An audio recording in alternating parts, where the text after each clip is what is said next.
안녕하십니까? 라디오 포럼 한규량입니다. 여러분들은 어떤 습관을 갖고 계십니까?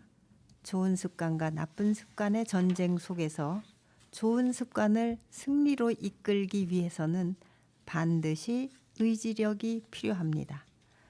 습관에도 감정이 있다는 것을 알고 계신가요? 어느 순간이 지나면 습관의 감정은 서서히 사라지고 자연스럽게 물 흐르듯이 힘들고 어려웠던 감정들이 사라집니다.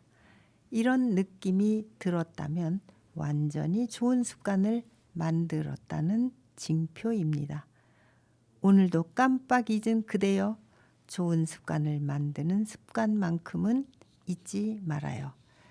자, 오늘은 2023년 12월에 고등학교 교장으로 퇴직하신 신동수 선생님과 2월에 퇴직을 앞두고 있는 시인이면서 박사님이신 정일화 박사님을 모시고 급변하는 미래, 학교 현장에서 무엇을 가르칠 것인가, 그 미래 교육을 전망하고 해법을 찾아보는 시간을 가져보도록 하겠습니다.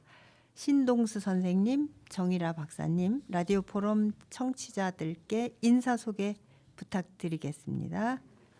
네, 학교 교육 현장에서 36년간을 재직하고 23년도 8월 31일 퇴직한 전직 고등학교 교장 신동수입니다.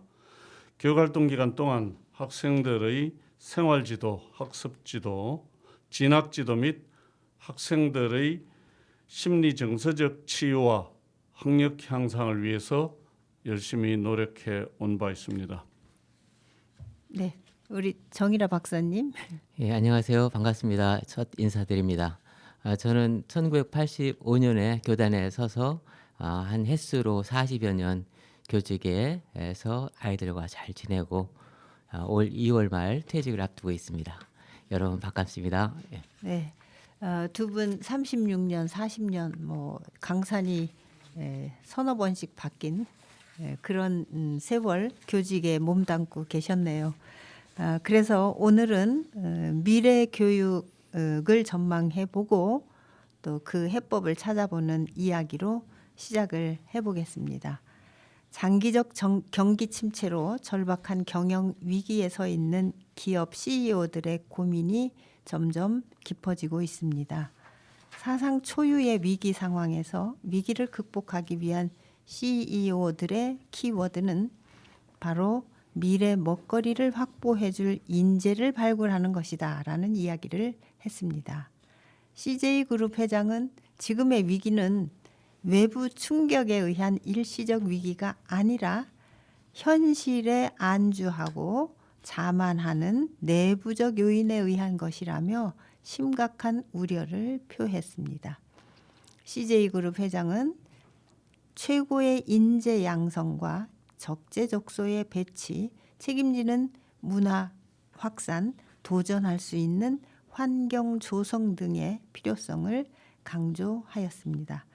그래서 미래 사회에서 필요로 하는 인재 역량을 강화하기 위한 미래 교육은 무엇인지, 또 미래 인재 역량 강화를 위해서 어떻게 해야 하는지에 대한 이야기를 나눌까 합니다. 첫 번째, 우리 교육 현장에서 이슈가 되는 것이 교권과 학생 인권의 균형과 조화인 것 같습니다. 우리 신동수 교장 선생님 그리고 정일화 박사님 두 분 선생님의 이야기를 듣고 싶습니다. 먼저 신동수 선생님의 이야기부터 듣고 다음으로 넘어가겠습니다. 예, 뭐 기본적으로 인간의 권리를 인권이라고 하는데 인권의 개념에 대해서는 다들 이해가 있으실 겁니다. 그에 따라서 교권이란 교사가 외부의 간섭이나 압력을 받지 않고 가르치고자 하는 것을 가르칠 수 있는 정당한 지도 권리를 말함입니다. 그에 비해서 학생 인권이라고 하는 것은 학습권의 인권의 개념이 보태진 것인데 학생의 교육 활동에서 학습권을 행사하는 과정에서 인간의 기본적인 인권 요소가 보장되는 것을 말하는 것입니다. 교육적 목적을 위해 합의된 기준에 따라 권리 일부를 일시적으로 제한하기도 해왔었는데요. 최근에 작년 서희초 사건 이후에 다시 한번 교권과 학생 인권의 개념이 서로 이렇게 논란이 되었었는데요. 교권이나 학습권은 교육의 목적과 본질을 기본에 두고 생각해야 하므로 인권 이상의 고려 요소가 내재되어 있다고 봅니다. 중요한 요소는 교사나 학생 모두 기본적 인권을 존중하는 바탕에 두고 그것의 정당성 여부는 다음의 교육적 본질에 맞느냐 안 맞느냐 그것을 두고 판단해야 될 것 같습니다. 그래서 기본적으로 학습자의 바람직한 성장과 발전이라는 교육적 목표를 위해서 사회, 즉 공동체 속에 살아가는 기본적인 어떤 소양, 그 소양이라 하면 규범의식과 환경과의 다양한 상호작용을 하는 그런 능력을 쌓고 개인의 소질과 적성을 개발하고 자아실현을 위한 지속적 자기 성장을 추구하도록 하는 것이 기본적인 목표가 되겠습니다.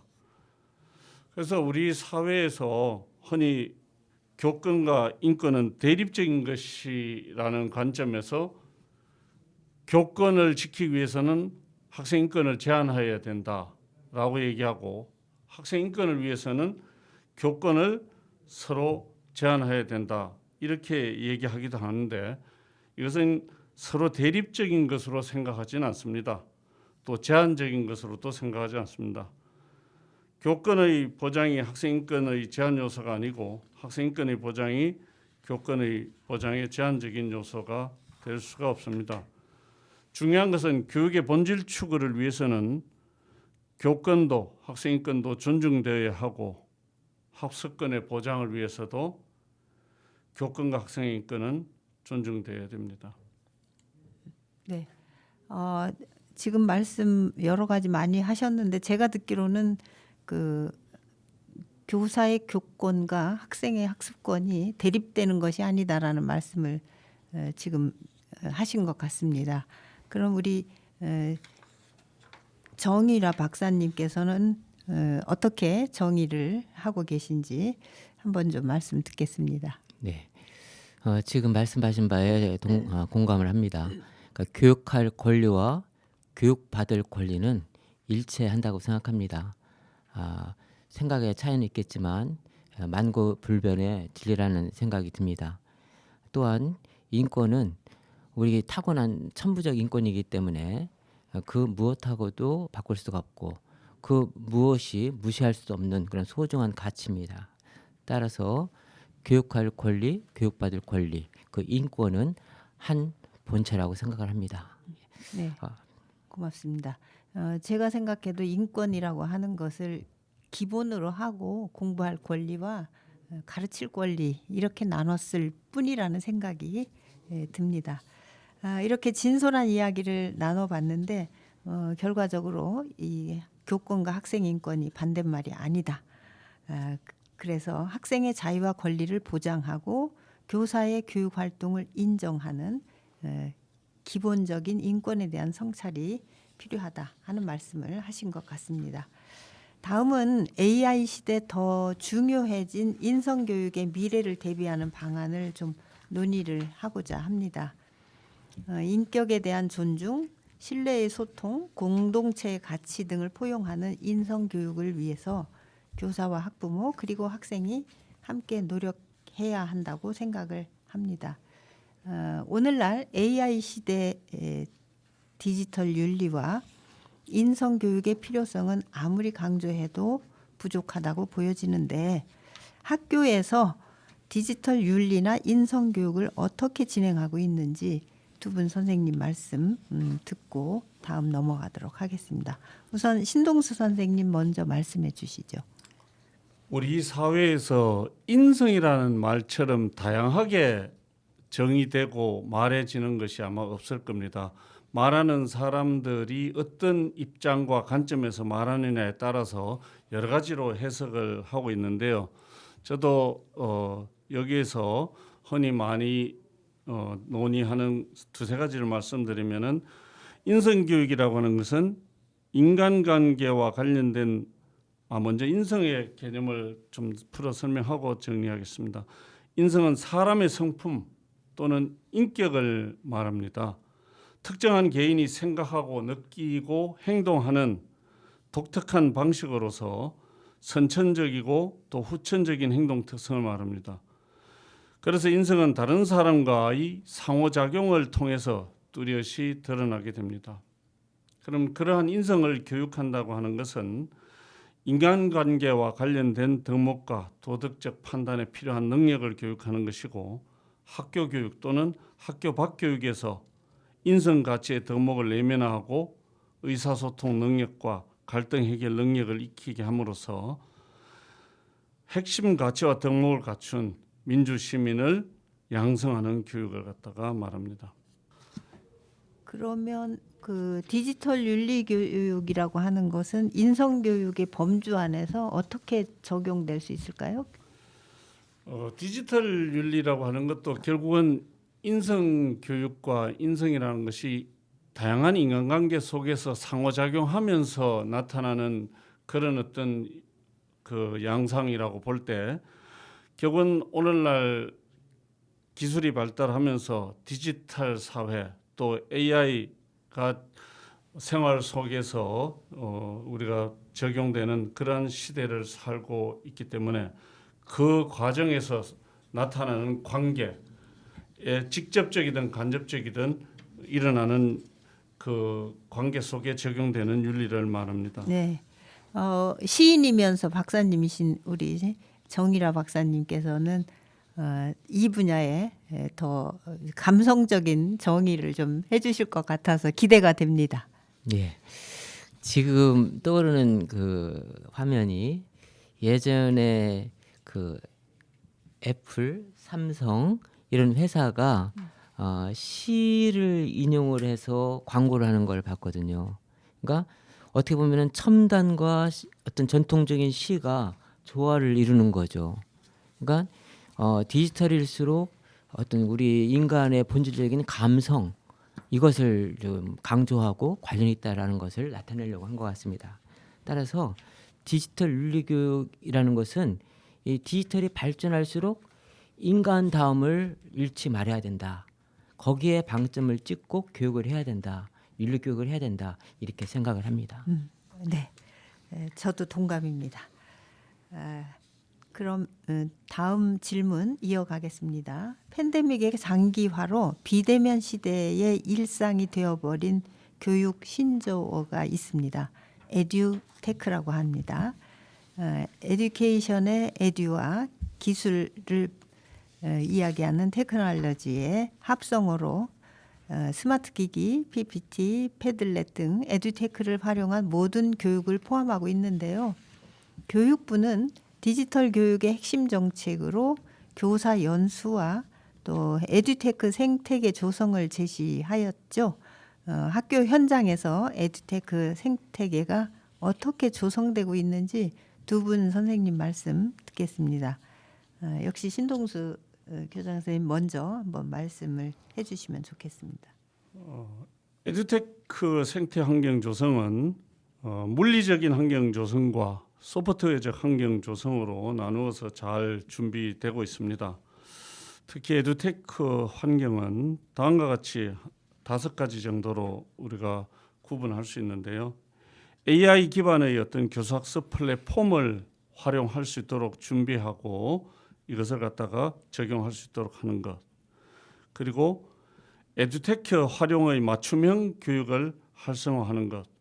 학교 현장에서의 어떤 그 지역과 학교 현장의 소통을 강화하고 다양한 어떤 선도학교와 연구학교를 통해서 학교와 학교 급간에 맞는 그런 교육이 활성화되고 있고, 세 번째로는 지속 가능한 학생 맞춤형 교육 지원을 강화하고 있습니다. 그래서 지역별로 네트워크의 활성화와 현장 기반의 어떤 그 매체 이용을 통해서 지속 가능한 맞춤형 교육을 지원하고 있고, 네 번째는 디지털 기기 및 에듀테크 교구를 활용하고 있습니다. 여러 가지 그 태블릿 PC를 통해서 또는 스마트폰이나 컴퓨터를 통해서 미리 탑재해 준 교과서나 학습 자료를 능동적으로 학습하고 교구들을 활용해서 융합적으로 수업에 활용하고 있고요. 그다음에 디지털 기반의 교육 혁신 작업 활동을 함께 지원하고 있습니다. 디지털 기반의 교육 혁신을 통해서 온오프라인 연계 수업과 에듀테크 기반의 맞춤형 개별 학습이 확대되어서 운영되고 있습니다. 이러한 환경이 교육과 기술이 결합할 수 있는 환경을 조성하고 교육 주체들이 기술을 적극적으로 활용하도록 하여서 에듀테크 산업의 성장 발달을 지원하고, 이를 통해서 또 그러한 에듀테크 산업의 성장 발달이 학교 현장 교육을 적극적으로 지원할 수 있도록 하는 이런 것을 목표로 하고 잘 준비되고 있습니다. 네. 준비 잘 되고 있는데 저는 우리 정일화 박사님께는 이걸 기반으로 조금 더 이 학교 현장에서 에듀테크의 교육 격차가 어떻게 나타나고 있는지 한번 좀 말씀해 주실 수 있으면 그것도 덧붙여서 말씀해 주시면 좋겠습니다. 네. 뭐 정부나 시도교육청에서 많은 지원을 해가지고 에듀테크 기반을 조성하고 있습니다. 제가 이제 일찍이 스마트 교육학회 활동을 했거든요. 그때 이제 이사 활동을 했고 한데 그때부터 그러니까 10여 년, 15년 전부터 스마트 교육학회가 만들어지고 스마트 교육을 해야 된다라고 한 것이 사실은 디지털 교육, AI 교육이거든요. 그렇죠. 우리가 무지하게 이 세계에서 앞서간 그 스마트 교육, 디지털 교육 화두를 던진 나라예요, 사실은. 네. 근데 이제 너무 앞서가다 보니까 잠시 이게 그 보조 발걸음이 늦춰지긴 했지만 어쨌든 간에 지금 우리가 다시 속도를 내고 있죠. 근데 제가 이제 학교 현장 교실에서 이렇게 보면은 교육 격차가 교실에서 느껴지거든요. 그 뭐냐면은 패드나 태블릿 PC를 갖고 있는 아이들이 있는 반면에 그렇지 않은 아이들이 있는 거예요. 갖고 있는 아이들은 디자인을 한다거나 활용을 잘 하더라고요. 근데 없는 아이들은 그걸 구경만 하는 거죠. 빌려서 한다든가. 근데 최근 2년 전, 1년 작년에 시도교육청 대부분이 스마트 기기, 태블릿 PC, 그러니까 패드를 공급을 한 거예요. 학생들한테. 전 학생에게. 예, 선생님들한테도 하고요. 아쉽게도 세종은 어떻게 진행이 어떻게 되는지 모르겠지만 좀 더디다는 얘기를 언뜻 들었는데 제가 정확치 않습니다. 그건요. 예. 그래서 그렇게 격차가 있던 것을 교육청이나 정부에서 메꿀 수가 있구나. 그리고 그렇게 해줬더니 아이들이 금방 익숙한 거예요. 그렇죠. 예. 저는 교육 격차가 오히려 교사와 학생 간의 교육 격차가 더 심하지 않을까 하는 우려도 있어요, 사실은. 예. 그래서 근데 이제 아이들이 정말 잘해요. 근데 어떤 면에서는 제가 또 이렇게 스마트 기기 관련해서 알려주는 부분도 있거든요. 그러니까 서로 교학상장하는 것 같아요. 이런 스마트 기기도. 그래서 우리가 이제 이 팬데믹 상황에서 비대면 회의도 어려워하고 원격 수업도 어려워하던 선생님들, 학생들이 금방 적응을 했잖아요. 그래서 정부나 이런 교육청에서 환경만 조성해주면 학생들이나 선생님들이나 금방 이렇게 좀 붐을 이뤄가지고 적응할 것 같습니다. 단 학생들이 이 스마트 기기에 중독 빠져 있다고 하는 그 학부모들이 우려가 있어요. 이것을 어떻게 잘 조절해 나가느냐 그런 과제를 우리가 안고 있습니다. 네, 중요한 지적을 해주셨네요. 공교육과 에듀테크가 상생하는 생태계가 조성돼서 에듀테크를 활용해서 공교육의 질적 수준이 높아지고 교육의 난제를 해결하고 학습 역량을 높여줄 수 있는 핵심 도구로서 공교육의 혁신을 이끌 수 있기를 기대해 봅니다. 자, 이번에는 두 번째 코너입니다. OECD 교육 2030 프로젝트를 살펴보면 역량이란 복잡한 요구를 충족시키기 위해 지식, 기능, 태도와 가치 등을 동원하는 능력을 말합니다. 핵심 기초 기능을 바탕으로 사회를 변혁하고 더 나은 미래의 삶을 만들어가는 데 요구되는 새로운 가치를 창출하기, 긴장과 딜레마에 대처하기, 책임감 갖기 등의 변혁적 역량으로 전 생애에 걸쳐 다양한 상황에서 배우고 활용하여 미래 사회에 주도할 역량을 갖춘 인재로 성장할 수 있다고 하였습니다. 그렇다면 지금 우리 아이들은 어떠한지 들여다봐야 할 것 같습니다. 사회가 급변해도 우리 아이들은 여전히 입시 지옥에 갇혀 있는 답답한 상황입니다. 2014년부터 공교육 정상화 촉진 및 선행교육 규제에 관한 특별법이 시행되고 있지만 학원, 과외 등의 장소에서 선행학습은 여전히 자행되고 있습니다. 이러한 선행학습과 심화학습에 올인하는 아이들과 느린 학습자들을 어떻게 지도할 것인가, 또 어떻게 해야 교육 격차를 줄일 수 있을 것인가, 두 분 선생님의 생생한 학교 현장 이야기를 듣고 싶습니다. 이번에는 우리 정일화 박사님 먼저 말씀해 주시면 좋겠습니다. 요즘은 이제 부진 학생이란 말보다는 미진 학생, 그다음에 좀 약간의 그 해석의 차이가 있을 수 있지만 느린 학습자 이런 용어를 씁니다. 그래서 아이들마다 다르다는 얘기죠. 그래서 우리가 보폭도 다르고 빠르기도 다르고 지구력도 다르듯이 학습도 마찬가지다라는 그런 관점인 것 같습니다. 우리 스포츠에서도 이제 기초 체력과 기본기가 아주 중요하다고 합니다. 그래서 훌륭한 리더는, 그리고 팀을 성공시킨 리더는 기본기와 기초 체력을 중요시하죠. 또한 네. 팀워크도 중요시하고요. 그래서 지도할 때 성장 단계를 고려하듯이 이런 그 선행 학습과 심화 학습이 이런 어떤 학습 단계에서 그 긍정적인 영향보다는 부정적인 영향을 초래한다고 할 때 그것을 뭔가 이렇게 조절하거나 할 수 있는 그런 어떤 노력이 필요하다고 생각하거든요. 근데 이제 연구에 따르면 선행 학습은 이런 학습에 이제 부적인 영향을 준다. 좀 긍정적인 영향을 미치지 못한다라고 하고 있습니다. 네. 그래서 좀 더 말씀을 드리면은 아이들이 자기가 할 일, 하고 싶은 일, 잘할 수 있는 일을 찾는 게 중요하거든요. 그게 학생들에 따라 다르죠. 빨리 찾을 수 있고 늦게 찾을 수 있고. 근데 일단 찾으면은 가속이 없게 되겠죠. 근데 가속보다도 사실은 지구력이 필요한 거죠.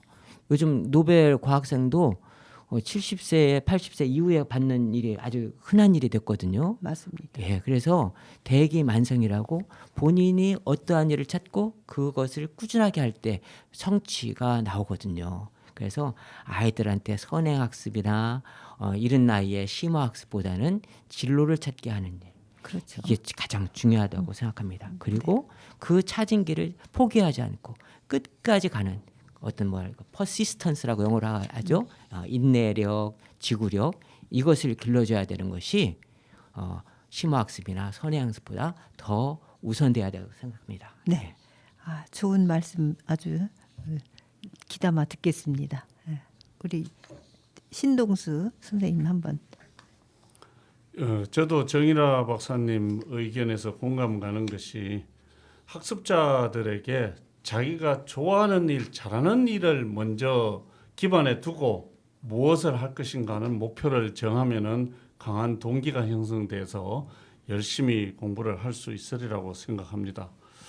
좀 더 살펴보면은 학습이 일어나는 요인은 여러 가지가 있습니다만은 학생 요인으로 생각해 본다면은 유전적 요인, 주의 집중력, 학습 준비도, 학습 준비도에는 사전 지식과 배경 지식이 다 내포됩니다. 그리고 학습자의 정서, 스스로에 대한 기대 등이 있습니다.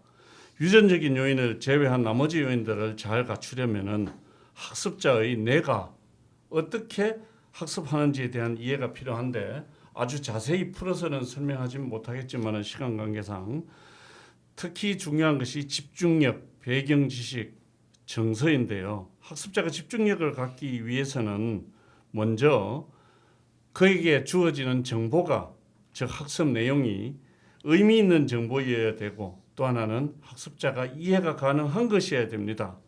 그런데 학습 소외를 겪는 학생들은 대부분이 우리나라 그동안의 교육이 지금 교육은 변화가 일어나고 있습니다만은 학습 대상자를 다 동일 집단으로 보고 동일한 내용을 제공하고 동일한 경험을 하도록 하는 교육이었습니다. 그런데 이것이 앞으로는 학습자마다 개인차를 인정해서 개별화된 정보와 경험을 할 수 있도록 해주는 것이 필요합니다.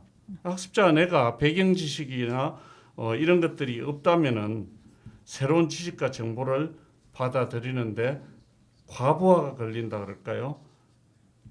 학습 과학의 기본 원리를 알아야만이 학습자들이 제대로 자기 수준에 맞는 그런 배경 지식과 정보에 맞는 정보를 받아들일 수 있도록 하게 됩니다. 그리고 인간의 뇌 속에서 학습이 일어나려면은 기본적으로 또 다른 조건으로서는 학습자의 긍정적인 감정 상태가 중요합니다. 바로 이것이 정서라고 하는 것인데요. 그래서 이 학습자가 편안한 그런 마음의 상태가 주어지지 못하면은 학습자는 긴장하게 되거나 특히 학습에 가장 적이 되는 것이 두려움입니다. 두려움이 있는 학습자들은 우선 살아남기 위해서 새로운 학습 정보를 받아들이기 위해서는 받아들이기보다는 우선 살아남는 데 필요한 어떤 그런 자기 자신의 그 안전을 위한 어떤 그런 조건을 갖추고 긴장 해소라든지 에너지를 갖다가 학습에 집중할 수가 없게 되는 겁니다. 그래서 긍정적인 감정을 가질 수 있는 정서 상태를 갖도록 해주는 것이 굉장히 중요합니다. 그래서 이상과 같은 뇌의 학습 원리를 고려하면은 학생들의 주의를 집중시키고 감정과 정서를 관리하는 것이 교사의 중요한 어떤 과제가 될 수 있겠습니다. 또 학부모 또한 이러한 요소에 초점을 맞춰야 되고, 그리고 마지막으로 한 가지 또 해야 되는 것이 학습자 스스로가 자기 자신의 어떤 그 성취 목표와 자기 자신의 어떤 교육적 역량에 관한 기대가 긍정적으로 주어지는 것이 좋습니다. 내가 어느 정도까지 목표로 하고 어느 정도를 성취할 수 있다라는 그런 자신감과 기대를 갖도록 주변에서 동기화하고 그에게 꿈을 갖도록 해주고 이렇게 하는 것이 굉장히 중요합니다. 이렇게 함으로써 기본적으로 학습 역량이 향상되고, 그리고 선행학습과 심화학습에 관해서 좀 말씀을 드리면은 아까 정일화 박사님도 말씀을 하셨는데요.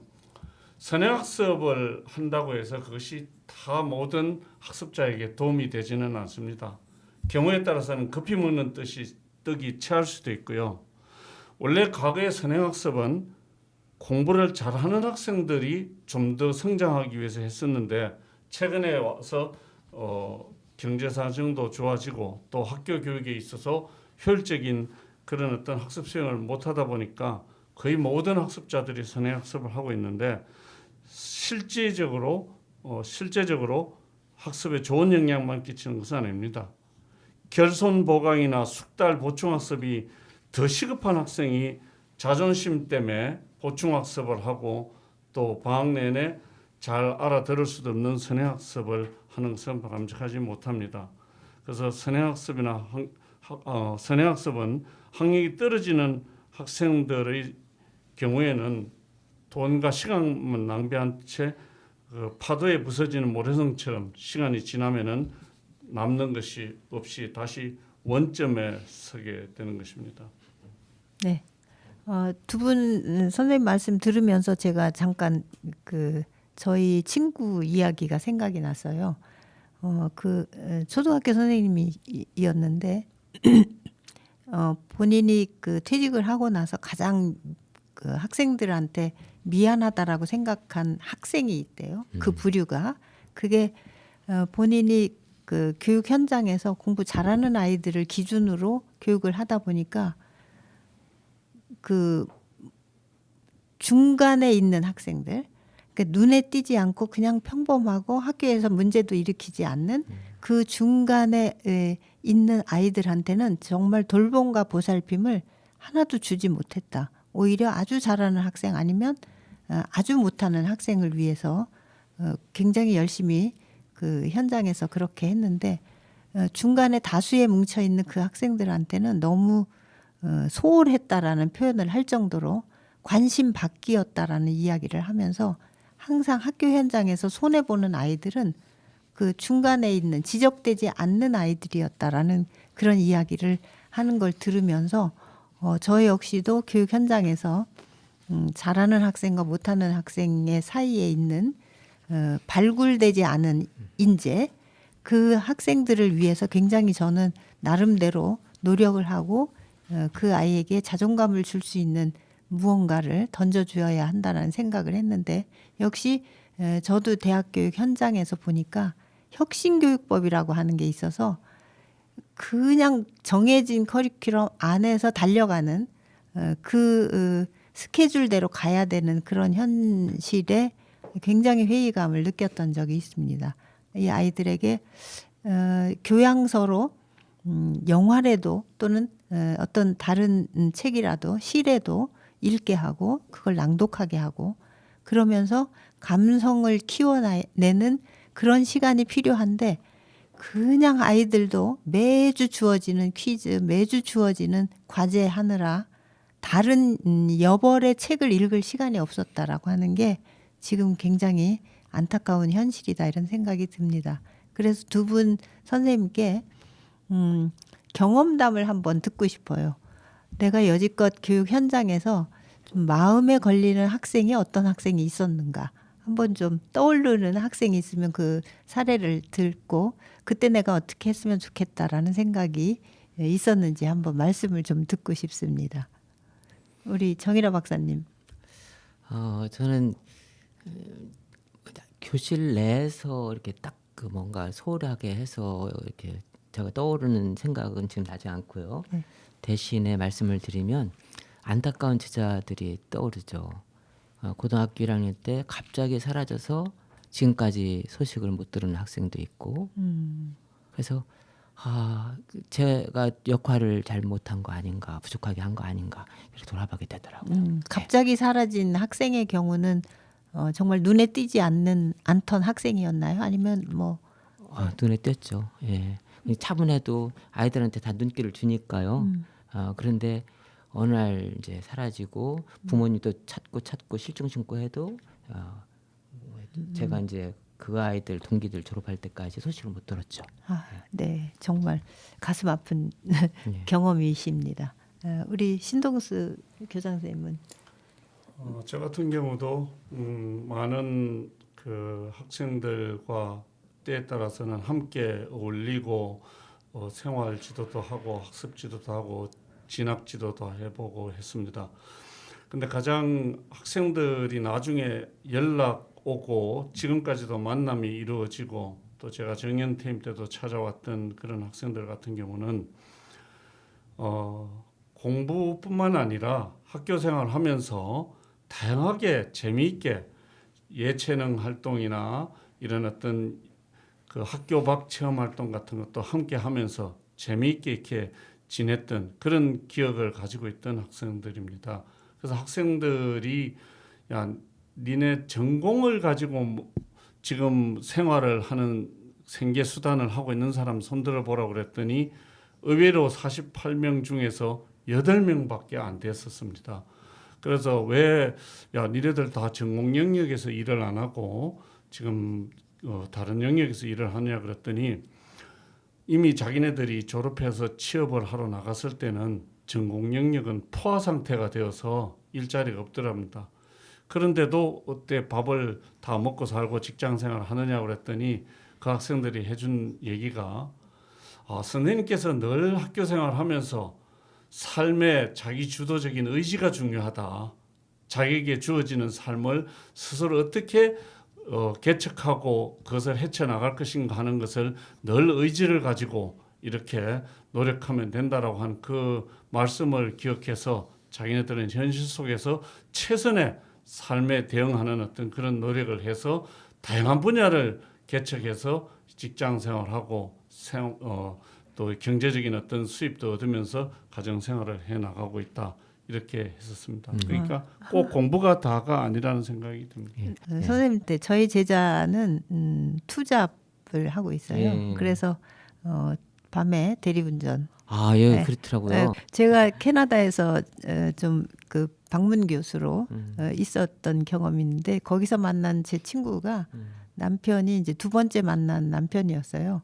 그래서 그 전에 남편의 아이, 또 남편이 데리고 온 아이, 그리고 현재 만난 남편과의 사이에서 난 아이 셋을 양육하고 있었는데 그러다 보니까 남편의 그 업이 쓰리잡이었어요. 그래서 마지막에 쓰리잡은 그 포장마차 같은 그 예. 리어카에 핫도그 파는 거를 하고 밤 11시에 귀가하는 모습을 보고 저는 그때 무슨 생각을 했느냐면 우리나라가 너무 안일하다라는 생각을 했어요. 그래서 그때부터 저는 투잡 쓰리잡이 이들이 이 투잡 쓰리잡을 이 젊은 나이에 하는 것은 노후에 내가 정말 여유로운 삶을 지키기 위해서 그걸 만끽하기 위해서 지금 현재 고생하는 거다라는 생각을 그때 했었거든요. 그렇기 때문에 저는 오히려 요즘의 젊은 친구들이 시간 외에 그 자기의 삶 뭐 그런 가치관도 좋지만 절대로 미래는 그 보장되지 않는다라는 지금 안일하게 살면 미래가 보장되지 않는다는 그런 생각을 그때 저는 참 많이 했었습니다.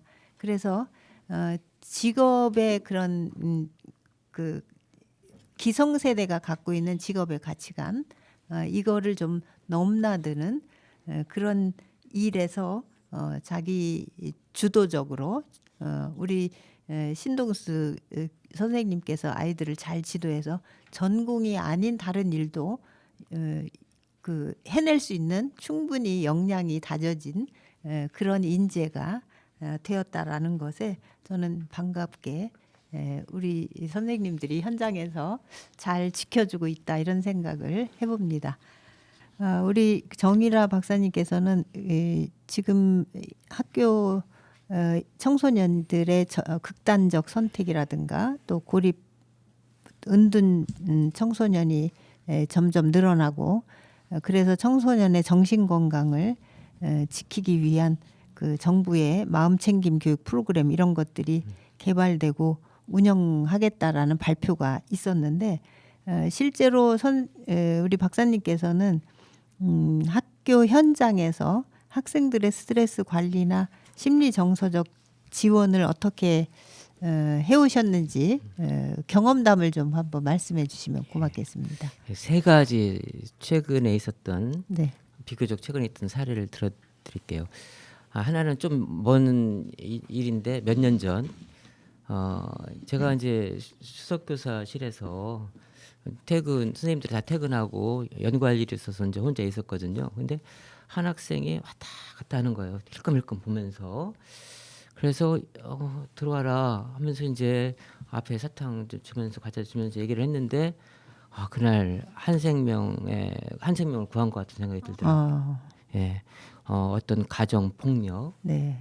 이런 관련해 가지고 아이가 그렇게 분노를 표현하고 그래서 이제 어쨌든간에 아이의 그 말로 해소가 됐다, 뭐 입장 이해가 됐다라고 하는데 이제 제가 전문적인 그 상담가가 아니라서 이제 거기서 종료가 됐죠. 네. 그래서 그 아이가 좀 생각나고 그때 이제 제가 아이의 얘기를 들어줄 수 있는 상대가 되었다. 그렇죠. 그리고 아이 입장에서 또 가정의 배경을 고려해가지고 조심스럽게 몇 마디 던져줄 수 있는 그런 어떤 기회가 됐다. 네. 들어주기만 해도 네, 아주 네. 상황이 해결이 되는 경우가 있죠. 예, 그리고 최근의 일인데 거의 자정무렵에 전화가 왔어요. 그래서 거의 한 10년도 지난 제자인데 제가 가르쳐본 제자는 아니에요. 다른 선생님한테 배웠다 하더라고요. 네. 근데 저한테 전화가 왔어요. 그래서 좀 통화하다 보니까 조금 그런 거예요. 좀 신중하게 좀 대응해야 될 필요가 있다 해서 이제 얘기를 들어줬죠. 한참 들어줬어요.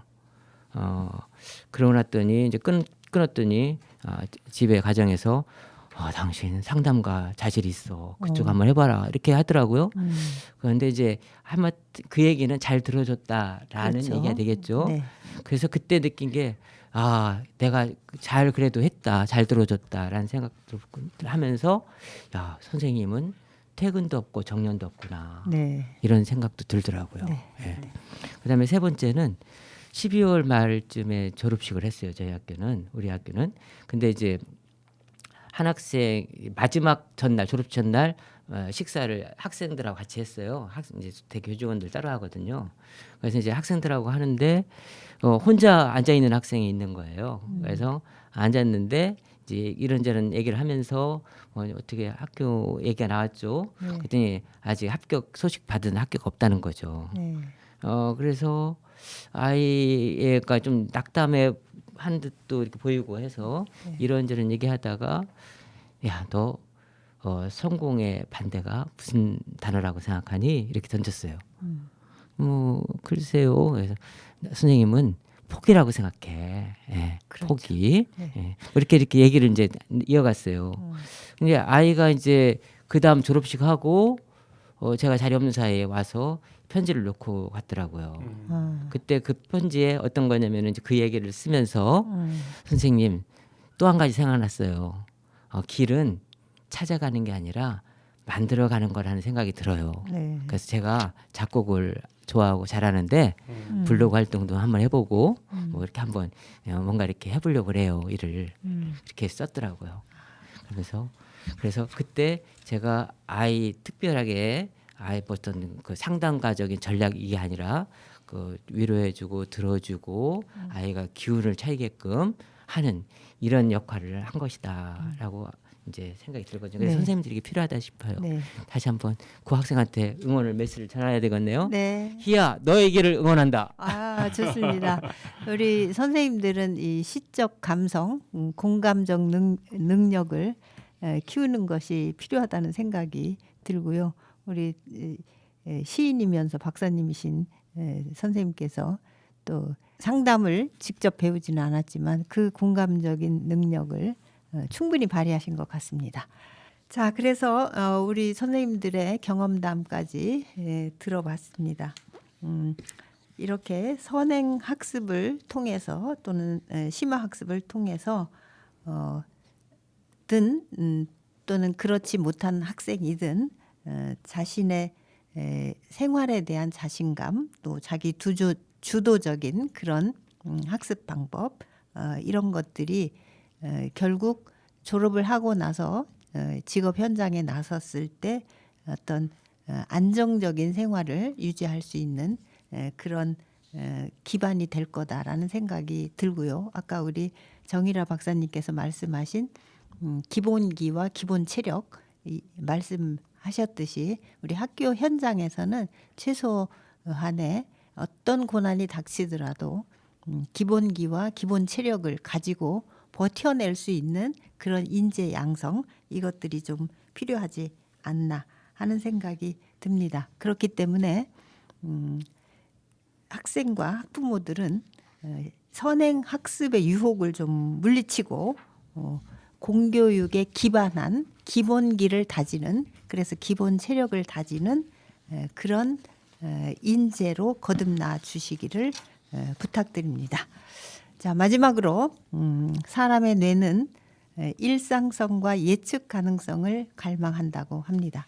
반복되는 좋은 습관은 예측 가능성을 통해 좋은 습관을 자동화합니다. 연결된 좋은 습관으로 편안하고 행복한 일상을 만들어 보십시오. 누구나 버리고 싶은 습관과 유지하고 싶은 습관이 있을 겁니다. 습관을 통해서 더 성장하고 더 나아지시길 바랍니다. 라디오 포럼 오늘 여기서 마칩니다. 감사합니다. 감사합니다, 선생님. 감사합니다, 박사님.